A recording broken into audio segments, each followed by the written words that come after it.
We felt like we knew it was going to be a special year.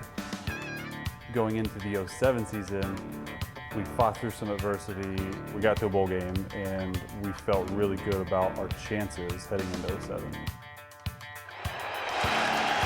Lines up wide to the right side. Daniel takes the snap, inside screen. Franklin, touchdown, Missouri. They could overwhelm you fast, and they did that to a lot of teams. And then there was a certain swagger. They had the handshakes after touchdowns. You know, they didn't really have to gloat. They weren't really showy about it because they knew how good they were. We got to the point where we were just tired of being disappointed. We wanted to be great, we wanted to be elite. To the 20, to the 10, to the 5, to the house. Touchdown, Missouri. I think that was the year that Missouri went from being a feel-good program, okay, you know, they upset somebody to, wow, they were a dominant team. Running to his left, tackled and hit back at the 17-yard line. And it just so happened, what are the odds that these bitter rivals were having these historic seasons at the same time? I mean, you couldn't have imagined those things happening simultaneously.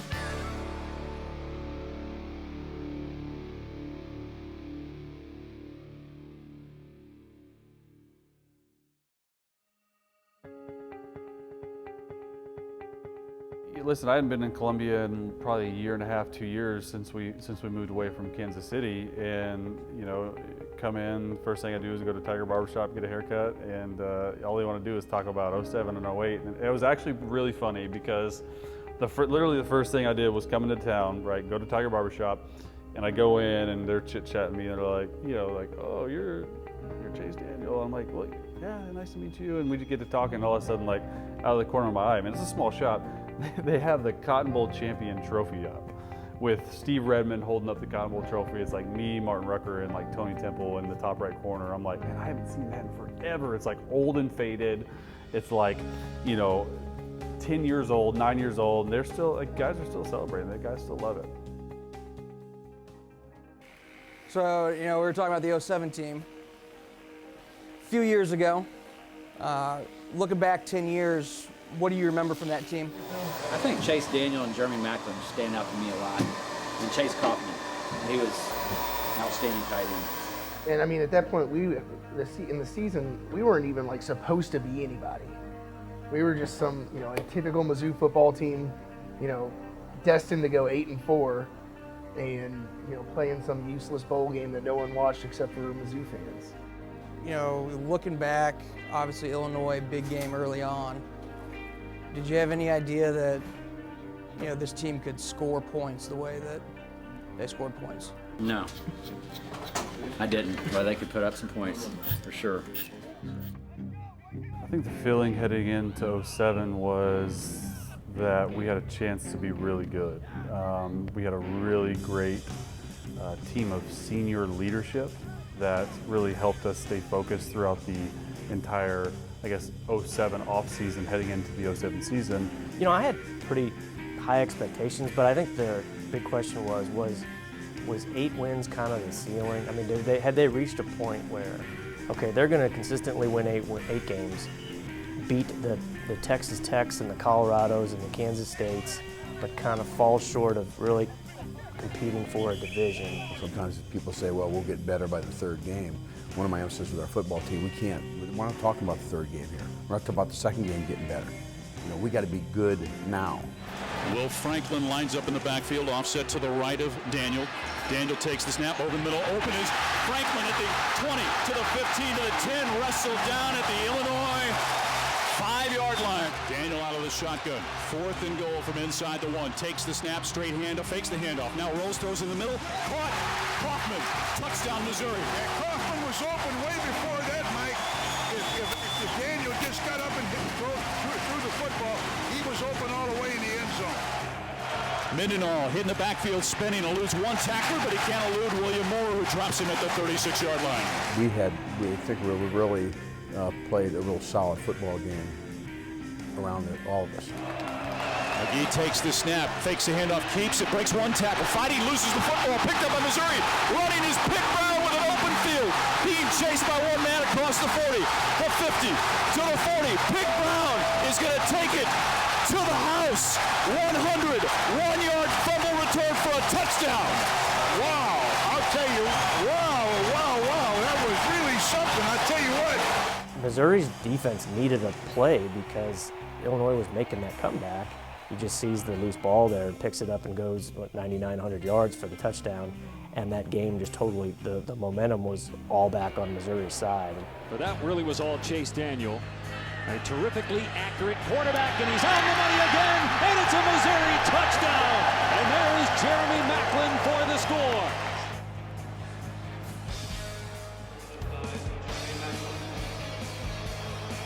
High spiral, Macklin angling to the right side, takes it at the 34, comes to the sideline, finds a seam across midfield, and he may go. Cuts it left side around the man, to the 30, to the 20, to the 10. Macklin to the house. Touchdown, Missouri. It's been a long time, Mike, since we've had a punt return. Great play by Macklin. Boy, he's having a time in his hometown tonight. Jeremy gets nice and hyped before games, and sometimes you have to calm him down a little bit. But he was just let's just say it didn't surprise me that he played such a good game. You know, we've had some coming out parties for some great players there. You know, and in the past, Brad Smith did it. You know, Blaine Gabbert did it later. You know, and so we've had some really good, great things happen. But J-Mac came out and made a huge impact right away against a real good football team.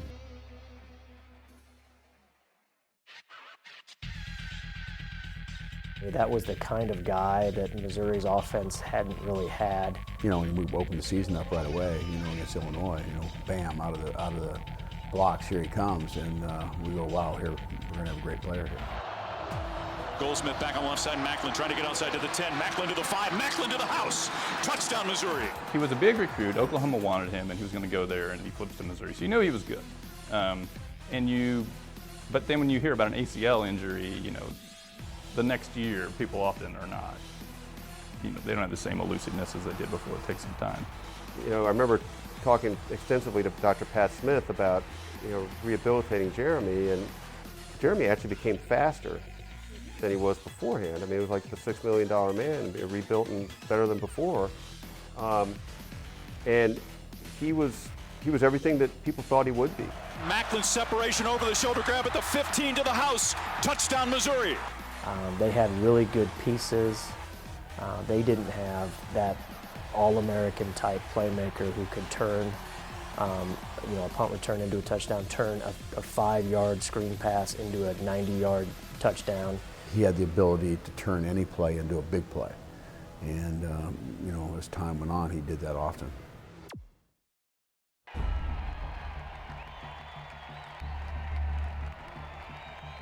Test number 2. One, can you play your best and win this big game? Number 2 is, can you go, like we didn't do in previous years, at times we did, but not consistently enough, can you come back and play an away game against a really good football team in the SEC? Can you do it? Can you deliver your best again and win the game?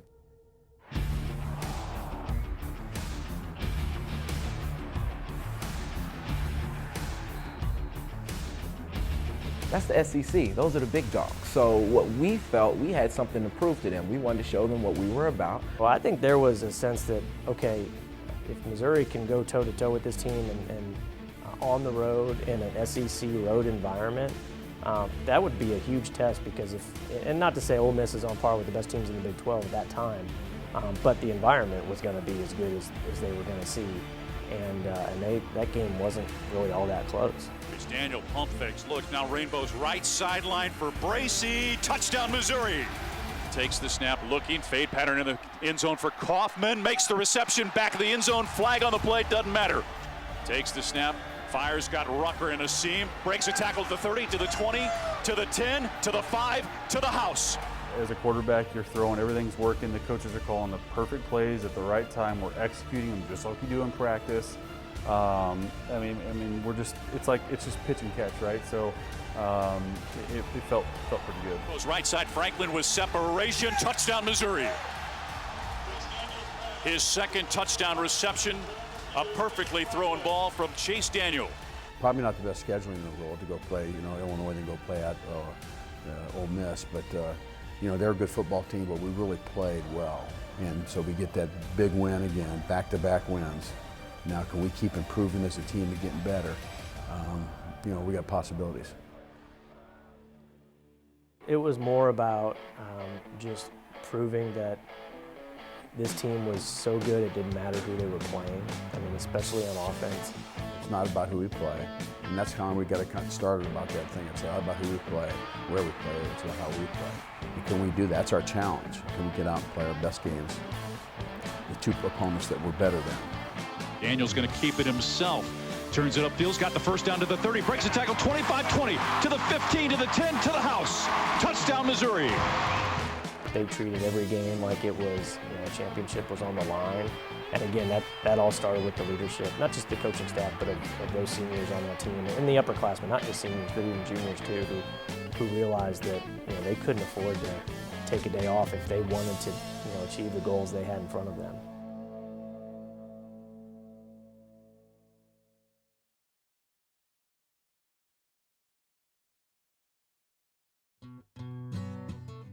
Looking back, 07, one of the signature games, Nebraska. What was the excitement like around town and campus, you know, being so close as that game was getting near? The town, with it being a night game, everybody was just kind of milling around waiting. Of course, we get the parking lot 4 or 5 hours early just to kind of be around, you know. The atmosphere was just good.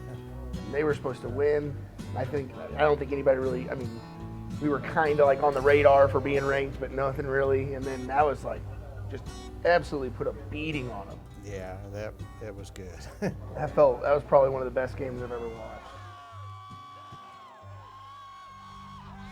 Electric, right? So anytime you can get a home night game against a nationally ranked opponent on national television, these Tiger fans come out with a vengeance. It was crazy. It was, this was another game to really prove themselves. And Missouri had beaten Nebraska under Gary Pinkel, but this was the chance for this team to really make a statement in the division.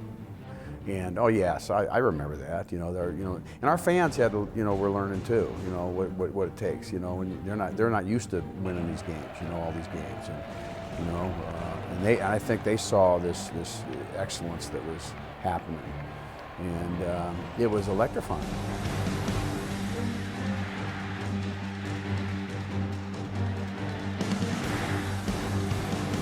Nebraska showing blitz from the left side. Daniel takes the snap, cuts it into the end zone. Touchdown, Missouri. For whatever reason, things just seem like so easy. Like it just, you know, you have those games, you're just sort of in the zone.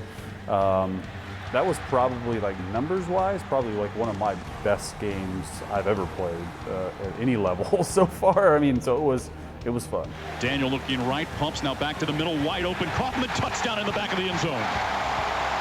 Well, I'll tell you what, Mike, he's not a bad tight end either. Yeah, it's one thing to do it against, you know, Illinois State or even Texas Tech, but a team that does have a tradition of playing good defense and has had a decades-long tradition of beating Missouri, to be able to go out there and play with that kind of confidence, that kind of attitude he had. And again, he wasn't trying to show anybody up, but he knew he was that good, and more important, he knew the guys around him were that good.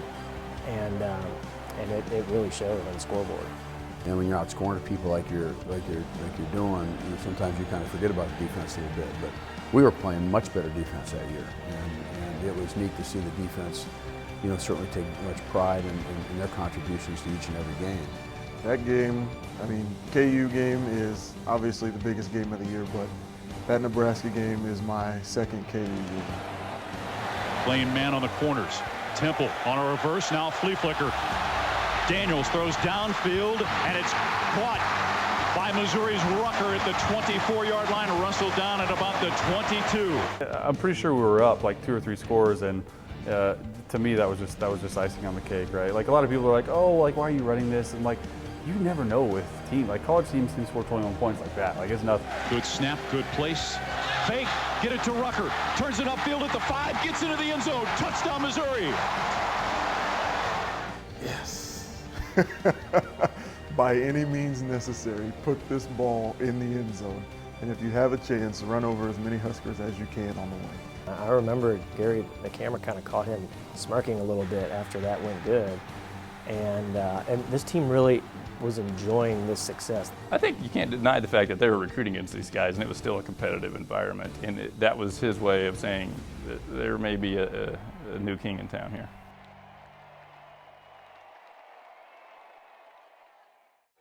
Well, just the way it was designed since we've been here in the Big 12, we always played back-to-back games. Somehow with Nebraska and Oklahoma or Nebraska, Texas, it was kind of interesting. But that's the way that's what was set. Oklahoma had a very, very good football team.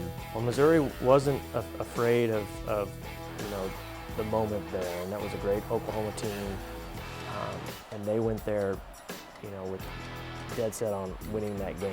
People always ask me, like, what was the turning point? I really think it was the Oklahoma game that we lost.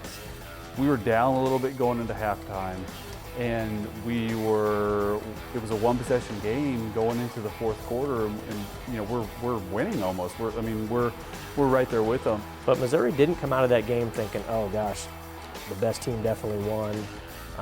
We didn't belong to be on the field with those guys. You never heard that from Missouri, and I think it was so crucial that they bounce back the next week and not let any kind of hangover linger. I think as the year went on, Missouri went from being a team that you thought, well, they're going to have to outscore people, to a team that was pretty complete, very complete, in my opinion. Well, I think we had a really good game plan. I think there was a huge emphasis with our defensive on turnovers. And I remember us putting that up on in our defensive players' faces in their scouting reports. We put it up in the locker room.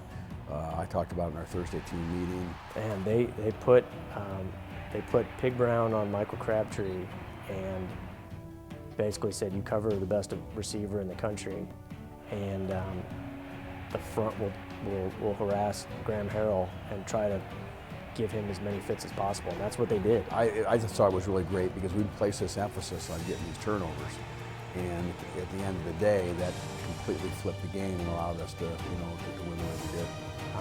That was a group that probably wasn't getting as much attention as it deserved because of the offense and everything they were doing. And they still gave up a lot of yards. Every defense in the Big 12 did those years. But they were making big clutch plays, and they definitely did in that game. I'll never forget the line. He said, because I think the first day we interviewed him, I think I addressed him as Cornelius, and he really gave me a look like, excuse me? I said, Cornelius? He goes, my mama called me Pig, you call me Pig. I said, all right, Pig. And from there on, he was Pig. And through the recruiting process, you bring a player up, we pass, decide whether to recruit him or not. We said, well, they call him Pig. And I forget who coach was recruiting him. I said, Pig? We had people call him actually Pig? And so, yeah, well, I've been coaching for a long time. I'm going to meet my first Pig here. So I think his name was Cornelius, but he said that was his government name, but he went by Pig. He was a very endearing personality and had a nose for the ball and made big plays. Takes the snap, keeps it, cuts it up, breaks one tackle, loses the football, picked up by Pig Brown again at the 31-yard line. Takes the snap, looking to the left, back right, now steps up and fires right sideline for Hardy, intercepted by Missouri here at the 20-yard line. Takes the snap, pressure backside, throws it right side, and the ball is intercepted by Pig Brown at the 1-yard line. Missouri's going to win it. Today's star of the game, Pig Brown. There's no doubt I think he would have been up for national awards because he was making these game-changing plays. I mean, he was, altering momentum week after week. And he did it with so much charisma. He did it with, I think, great leadership. And he was a captain that year. Teammates loved him. So yeah, it was a devastating blow to that defense when he got hurt. And not a good sign. Pig Brown is down and in a lot of pain. He tried to walk, limped about 5 yards, and is down and really hurting. And hold your breath here, Tiger fans. That was pretty sad because nothing much had gone wrong to that point in the season. That was the first time something had gone wrong. If you got the team that we had, everybody felt bad. So it wasn't just some of the players and some of the coaches and everybody did. But then at the end of the day, how we're going to rebound from this. And one of the biggest things I remember was Pinkel had this policy. He said that injured players didn't travel to road games. But I think the next week they were going to go to Colorado, if I'm not mistaken. And Pig Brown got to go to the road game, and we asked him about Pinkel about it. He's like, he had instituted the Pig Brown rule, which was his prerogative. Kind of the policy that injured players They didn't like taking up a spot on the plane or on the sideline because you're only allowed so many players to go on road games in the Big 12. But he was that important that they needed him there. I remember him on the sideline on his crutches, kind of hobbling up and down the sideline at Colorado, and they needed him there.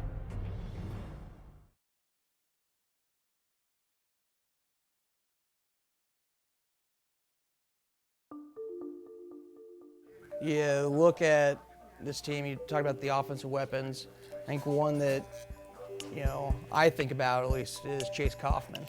In that Colorado game, he hurdles a defender and kind of that's his coming out party, as a receiving tight end. I think I remember, that was kind of like when Chase Kaufman finally got noticed, because he was still in the shadow of Martin Rucker at that point, if I'm not mistaken. And Martin Rucker was still doing big things.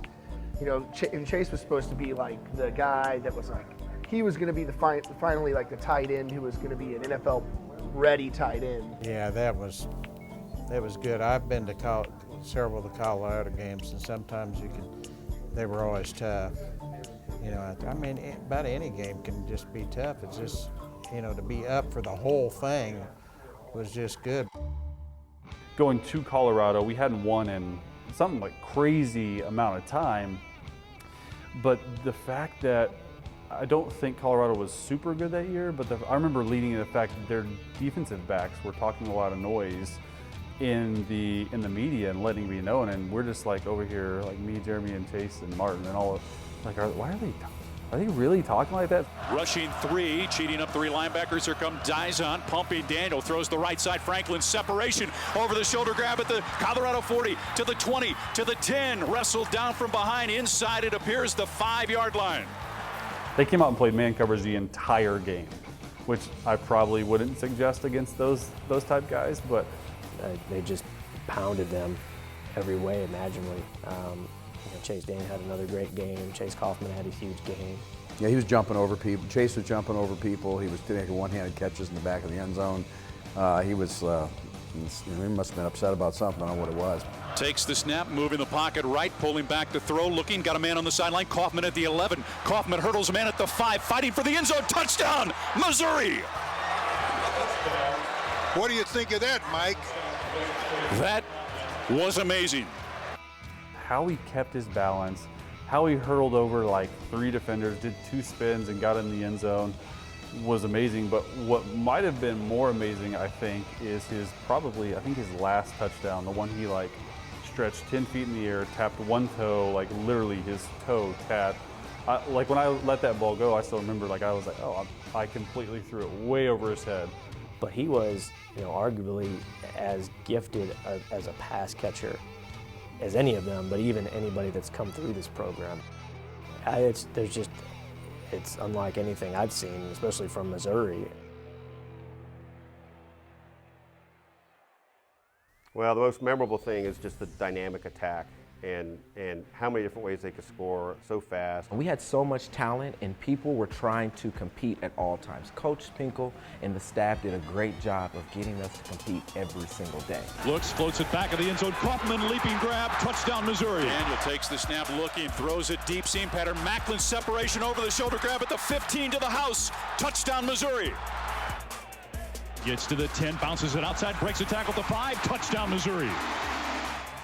There's a lot of things in place, but can you do it? Can you bring it? Can everybody play their best game? Can you deliver the ball to different people around that field and stretch the field, which allows us to do more things? That's what we tried to do. Daniel keeps it himself, now pitches it, caught by Macklin to the 5 to the house. Touchdown Missouri. They could overwhelm you fast, and they did that to a lot of teams. And then there was a certain swagger all of a sudden that. Swagger at Missouri? What is this phenomenon? The biggest thing about our offense, yes, it was the spread, but we were an unselfish team. We were so unselfish. And being an unselfish team, it was so easy for us to play our role and play our position. They had the handshakes after touchdowns. They didn't really have to gloat. They weren't really showy about it because they knew how good they were. I want to give credit to Tommy Saunders or Martin Rucker for it, because they said, listen, we've been here before, we've done this, we've scored a lot of touchdowns before, let's act like we've been here before, go about our business. The whole handshake thing, I still to this day don't remember or don't know how it all came about. At the end of the day, me and Tommy Saunders were roommates that summer. And everybody knows me that plays football. When I score a touchdown, I don't have that much energy left. I'm tired. Therefore, I can't jump up like the wide receivers and be 6 foot or yell. I have to shake your hand. I can neither confirm nor deny, but I'll tell you one thing. I bet you Tony Temple's going to say it was him. So I am going to take credit to this day that I started this handshake. And it was with Tommy Saunders and yes, Martin Rucker, and of course, them being wide receivers, Will Franklin. Of course, you got that too. Well, I think probably the concern was, okay, you win that game, and the Kansas game the next week means so much more. But that Kansas game doesn't mean anything if you don't win the K-State game. And K-State had been a team that Missouri struggled with.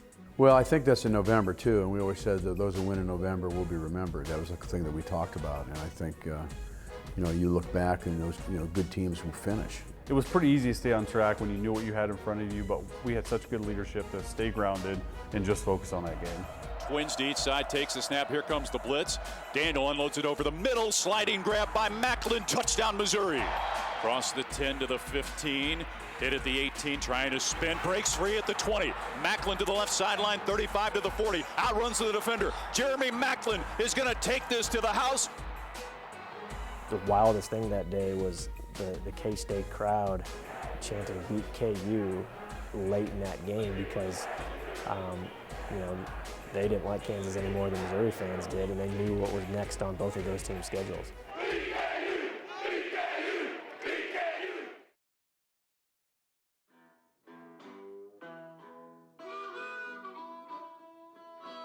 I think what happened is I think this was still before Twitter, things like that. So we don't have this crazy barbershop online of people just stoking the embers. I think it's kind of important to remember that everything Missouri was doing, Kansas was basically doing but one better because they hadn't lost one yet. They'd played an easier schedule. But so the whole thing, not only were you always thinking about the next team Missouri was going to play, you were thinking about this is all leading up to this titanic thing at the end, and any slip up is going to kind of screw that whole scenario up. With about a month to go, you start looking at it, and every game that both win, okay, we could be covering something historic here at Arrowhead. I understood it a bit, but I didn't learn it until I moved to Kansas City, and I understand how literally a silly road, state line road, makes a difference in how people perceive themselves in this whole thing, but also how far back it goes. I don't think we would all have been talking to Civil War experts if it had been just another football game there. Well, I think what you do, you just look at history, and I think that's what we did. Day one when we got in here the first year we played them. We talked about historical. You don't play this just for yourself. This is one game you play for your alumni, for all the fans, for all the kids going to school here, for the professors, everybody. This is just the way the game is. This is the way it's going to be. And it's the rich tradition of the rivalry in terms of years. I think it's one of the longest rivalries in the history of college football. Every week, we're waiting for KU to turn back into the pumpkin that they are, the Cinderella thing to be over, but they just kept winning. And so we knew as it got closer, we were watching, we knew they were too, and we knew it was going to come down to pretty much what it should be, Mizzou KU for the North. Again, these hurdles that you overcome, can you get a 10-win season, can you get a double-digit win? Obviously we got that, but the game coming up was so big, it didn't take long to switch it over.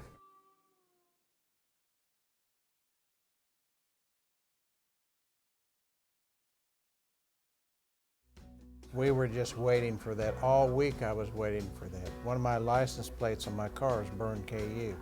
And I was just waiting for that because it's payback, I think LSU had just lost to Arkansas. And so, we were going to be, if we won the game, we were going to be it. We were going to be #1 team in the country. Everybody thought, we got so much more excited when that game happened. Coming in, we're out there game day. It is just insane. I just couldn't believe how many people were still out in the parking lot. There was 30 guys that were parked near us. I said, what time you guys go in the game? We don't have a ticket. We're just here to enjoy the experience. Well, it was kind of surreal because of everything that game was about to mean. I think we're always looking for the next big thing, next interesting story. So I do think reasonably early in the season it started being this could be, might come down to, looks like it will be, and not just for the Big 12, and I think, so it was some weeks away, then you started thinking there's no way it can really play out like that, and then sure enough it did. And it wasn't just about the rivalry, it wasn't just about the division or the conference. The national championship was part of the discussion here. There was no question about it. You know, and I told my family this, that, you know, this without question will be the biggest game in the history of this great rivalry. And I mean, you know, chances are one will never play three again, or two top five teams will. It'll never ever happen again. And I just wanted to win it. Just driving through the parking lot, it's pitch black, right? It's fall, winter time, so it's pitch black, and you just smell the barbecue. We came down, we got right near it, and they had to get us up close to let us out. Our fans were up there pounding on the buses, and you could just feel, the, you know, the excitement and enthusiasm and the intensity of what was going on. Coming down that hill, it was dark down there, except for tailgate fire pits, and then you could see the stadium just glowing in the background. It looked like it was on fire, and you know, you knew that was the battleground. 80,000 fans on hand here tonight. And when it's over, one of these two schools will be ready to erupt and celebrate.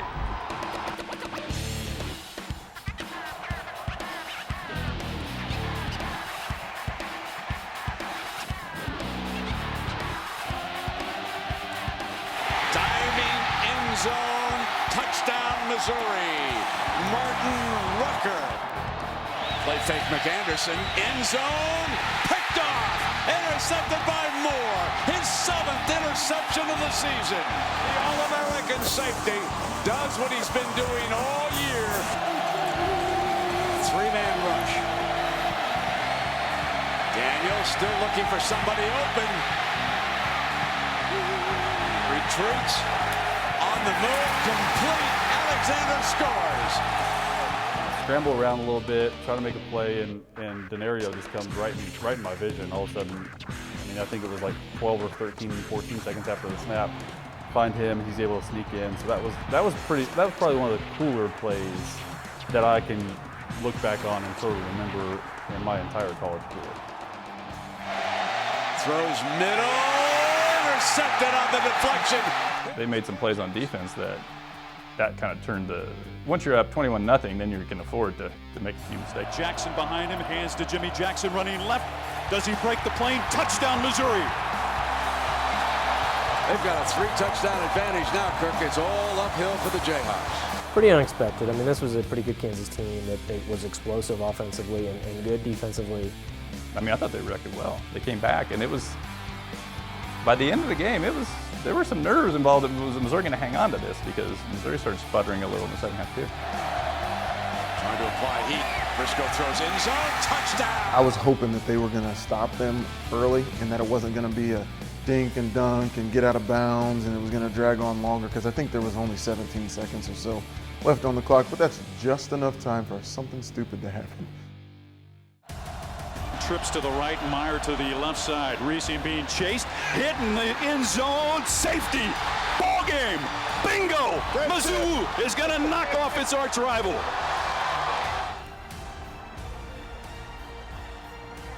To see that sack and I mean, everyone talks about, right, Tyrese has that dirt club in his helmet. I mean, that's something that you know, we'll always remember. Victory formation for Mizzou. The border belongs to the Tigers. The first thing, as soon as the game was over, that I was looking for was that drum. That drum meant, guys, we did it. We're #1 in the country, and we're gonna go try and make you proud in a week, and then again in a month. Whether it was only going to last a week or not, this team, you realized then, was going to be the #1 team in the country. And they, you know, it's a cliche to say it, but they controlled their own destiny from there, and they earned it. Because I think everybody already knew at that point that wow, for the first time since the 60s, Missouri was going to be #1 in the nation. It was powerful to be #1, to look at that 24 teams underneath us and say, you know what, I think we were right about this. I think we did do the right thing. Joy. It was a culmination of here we are, now we write our own path. It was honestly just a whirl. It was just, you had worked so hard for an opportunity to put yourself in position to play for a national championship, and that hadn't been done around here in quite some time at Mizzou. So all those feelings, emotions rushing through, but also trying to stay focused because you know you have the Big 12 championship to look forward to as well.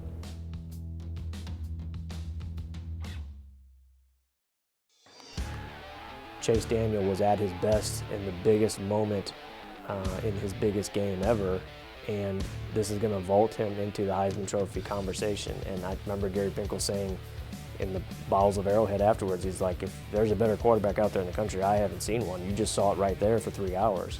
And he put on a show again. Well, you know, we use the it factor, and that's important. But you know, I think first important anything, you got to lead by example, and that's what he did in everything he did. That's first form of leadership, leading by example. He was confident. It's one of those things I think he would say at preparation, you know, breeds confidence, and he was one of the best preparation guys. I mean, he was a great example to me, even though he came in a year after me. He was just in his zone, and he was really in that zone all season long, and the chemistry he was starting to develop and had the year before, but really at a different level with you know, Chase Kaufman, Martin Rucker, Will Franklin, Tommy Saunders, Jeremy Macklin, obviously. The weapons that he had were, you know, it was amazing, but then he made it all work because he was just so good. He was smart, so accurate. He could look at a defense and know exactly where he wanted to go with it. He knew this offense better than the offensive coordinator did, probably. What I sort of took on and took this to heart the whole time I was here, but especially in 07 and 08, I was just a point guard, right? My job was to make the right decision and get the ball in the hands of our playmakers. I think the confidence level for our football team started ratcheting up because all the team around him saw the same thing. And we all know in football it's the greatest team sport except for one position. You got to have a quarterback. And I think our players rallied behind that. You could not have come up with a worse scenario than to go play a good team 1 week after that game. I mean, from an emotional standpoint, there could not have been anything left in the tank. Obviously, we didn't live up to standards in the Big 12 championship game, kept it close, and just came away short. And they knew after Missouri loses Oklahoma, they know, okay, they're not playing for the national title. They want the next best thing. We're trained to think that a BCS Bowl has to be the next best thing, and anything short of that is kind of an insult. My guys handled it well. You know, this is a great opportunity, and you know, we can still, you know, playing a Cotton Bowl is a great bowl game, and that was our attitude, and it was. We're really good at focusing on what we could control and not worrying about what we couldn't. And so, us getting scammed out of the BCS Bowl, that was out of our control. Obviously, we were upset about it and we weren't happy about it, but we had another game to go win.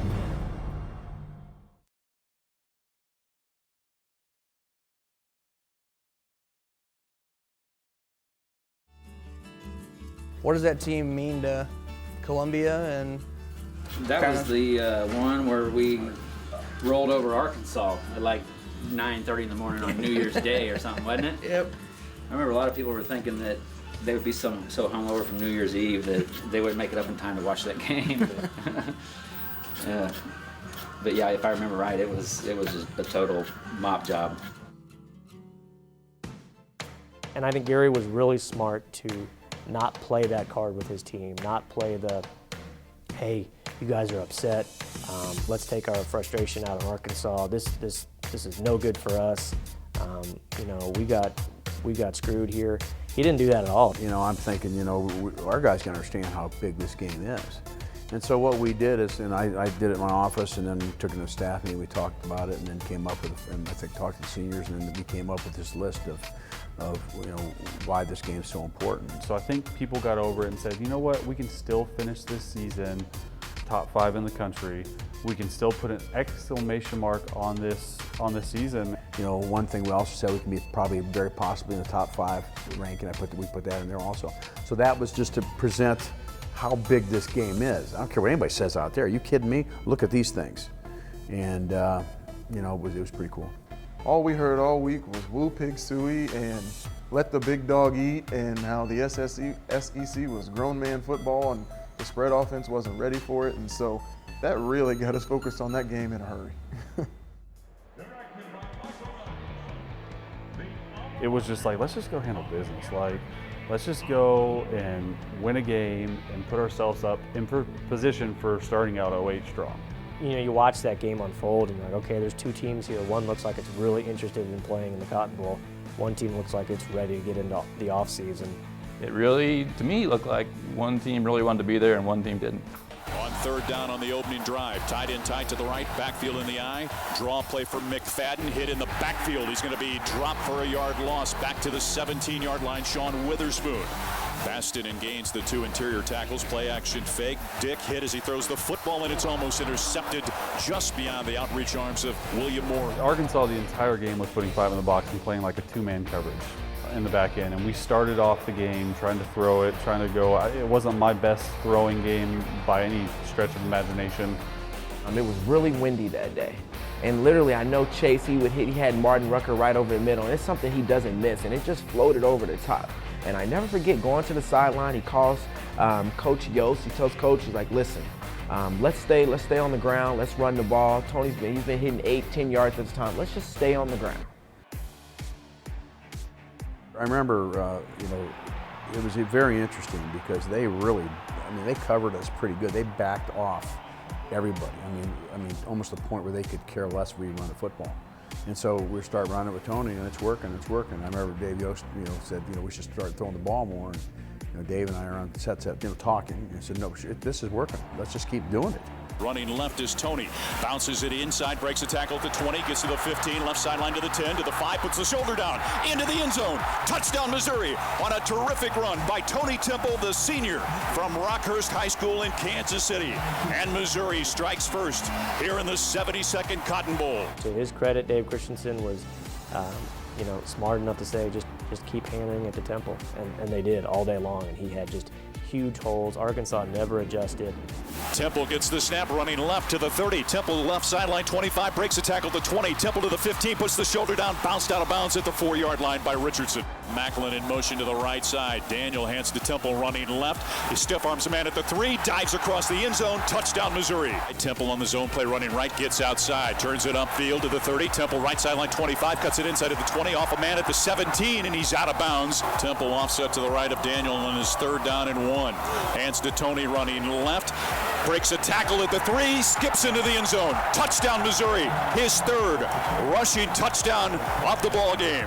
You got Felix Jones, you got Darren McFadden, you got Hillis at the time. So I'm hearing about 3 running backs that are in my position, and reporters are coming to me saying, how does this make you feel going against the best? Now, I'm a competitor, and anybody that knows me, I compete. They said that we weren't going to be able to throw the ball on them at all. And I thought it was really awesome that we didn't need to. In this conference where they're a pro-style offense and they've got all these big hogs up front, Tony Temple set the Cotton Bowl rushing record on these guys. That run he made, you know, at the very end to get the Cotton Bowl record, I remember what happened was, and this happened if you're winning a game significantly or it's under control, I get for the message up to Dave Christian says, hey, if he gets so many more yards, he'll break the Cotton Bowl record. I look at him, because if anybody knows I pulled my hamstring at the end. I tell him, I say, this is all I have. I have one more play in me. I have one more touchdown. 1st and 10 from the Arkansas 40. Temple running left, takes the handoff, cuts it back right to the 35, to the 30, spinning inside the 25 on his feet. The record perhaps to the 10, to the 5, to the house. His 4th rushing touchdown. It's a Cotton Bowl record. Oh, Mike, what a day for Tony Temple. What a run. Now he pulled up a little at the end of that run. I hope he didn't aggravate it too seriously, because he pulled up, but I'll tell you what, he won't feel too much pain. He's helped up by his teammates and is limping noticeably, but folks, he's done now. He's got the Cotton Bowl rushing record and another touchdown, 4 on the ground, another Cotton Bowl record as he limps to the sideline and is carried off.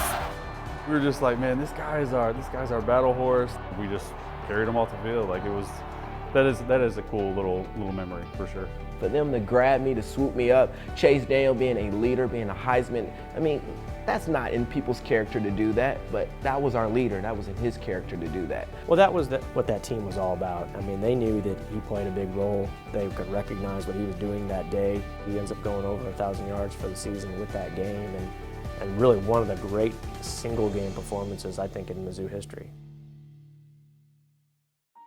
Yeah, you kind of talked about it, but do you think it's hands down that's the best Missouri team of all time? Of all time, I don't know anything about like way back, but it's definitely the best Missouri team in my lifetime that I've seen personally. Oh man, that's tough. Cause I didn't get to see those teams that he saw that like the loss to KU and the season that could have won a national title, but either that team or the team that lost to Auburn, and one of those two. I mean. In my time covering the team, I wasn't around for 1960 or 1969. People from those teams would say, those were the best. Honestly, I get asked that a lot. People go 2007 or 2013, which is the best team? Which is the best team? And I won't even touch it. Can't argue with it.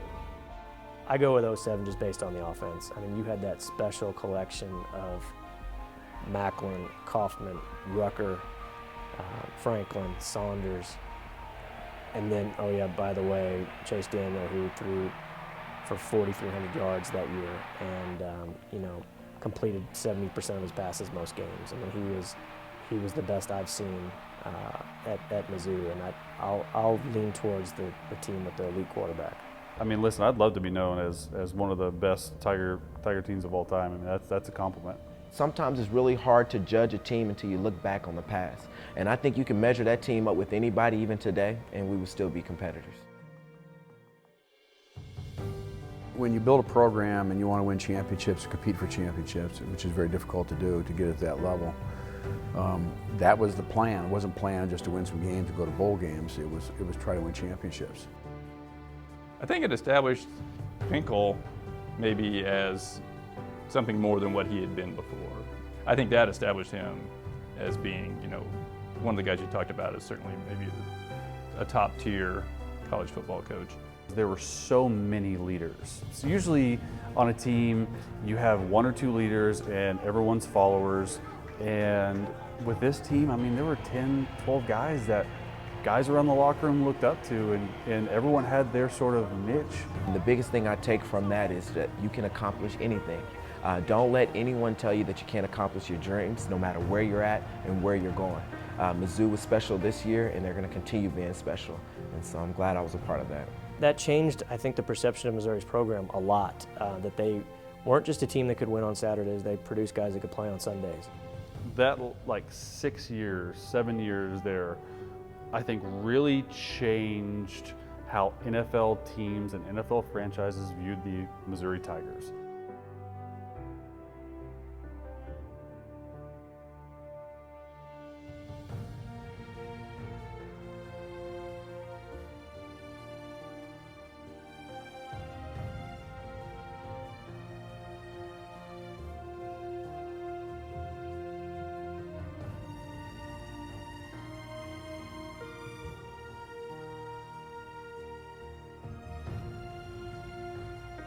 That's what we dreamed of the day we got here, when most people said it was never going to happen. It's never going to happen, Gary. Why would you go to Missouri? You can't do that at Missouri. Well, we did that. All of these trophies, the telephone trophy, the bell, the Arch Trophy, all these things, they were symbols to me that our program was back, that our program was on the right track, that we were winning football games. And then you throw the KU rivalry on top of that, and you throw the battle for #1 on top of that. I grabbed the drum every year, but that year that drum meant a whole lot more than it had in the past. That team, it knew how to win, it knew how to have fun, and it was great chemistry, I think, between the staff and the players that year, and they just trusted each other. It gave everybody the realization that Mizzou's here to stay. And yes, we were a cool, trendy team with the spread offense that we brought to the table in the Big 12, but we learned how to play, learn how to use that to our advantage, and to also win games, win big games too. I got, Ruck and Zoe, Lorenzo Williams hanging on me, and we're just there, and we're just, it was so, I wanted the fans just to, kind of be a part of it a little bit. So I just yelled the first thing that came to me, and fortunately I could do it a few more times as my career went on. Hey, how about them